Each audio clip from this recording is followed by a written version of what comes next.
से प्रकट हुए पुत्र हुए जिनका नाम पुलस्त्य ऋषि था। ये ब्रह्मा जी के मानस पुत्र में है। उनकी एक पत्नी का नाम था गौ। उनके एक पुत्र हुआ जिसका नाम वैश्रवण, जिनको कुबेर जी कहा गया।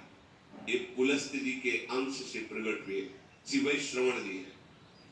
ये बड़े तेजो संपन्न और शक्तिशाली थे।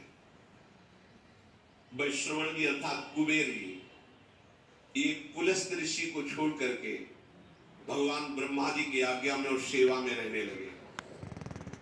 ये पुलस्त्य जी को अच्छा नहीं लगा, क्रोध आ गया पुलस्त्य जी को। तो पुलस्त्य जी ने अपना दूसरा रूप धारण किया अपने ही अंश से।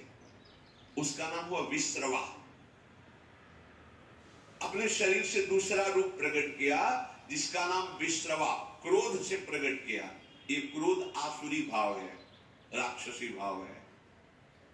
विश्रवा सदैव कुबेर जी से दोष दृष्टि रखता, द्वेष दृष्टि रखता, कुपित रहता। पर ब्रह्मा जी की सेवा में थे विश्रवण, इसलिए किसी का प्रभाव उनके ऊपर नहीं। वैश्रवण की सेवा से प्रसन्न होकर पितामह ब्रह्मा जी ने अमरत्व प्रदान कर दिया और त्रिभुवन के धन का मालिक बना दिया। धनाध्यक्ष भगवान कुबेर ऐसा कहा जाता है। वो जो पुलस्त्य जी के अंश से प्रकट हुए प्रथम पुत्र, द्वितीय विश्रवा जो उन्हीं के आदेश से प्रकट हुए। और जब कुबेर पदवी मिली तो महादेव जी से ब्रह्मा जी ने उनका परिचय कराया और मित्रता करवाई। नलकुबर नाम के इन्हीं मणि के पुत्र प्रकट हुए और एक दिव्य स्वर्णमयी राजधानी धनाध्यक्ष कुबेर की, जिसका नाम लंका। ये धनाध्यक्ष कुबेर की राजधानी, त्रिभुवन का धनाध्यक्ष पद और लंका ये कुबेर को दी गई।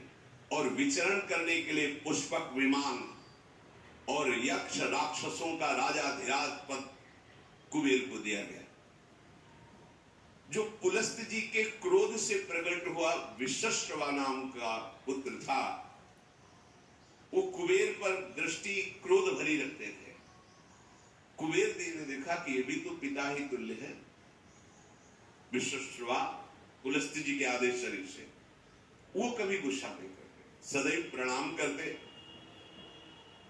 और धनाध्यक्ष कुबेर तीनों लोकों के यक्ष दैत्य राक्षस यक्ष इनके स्वामी थे। तो तीन बहुत ही सुंदर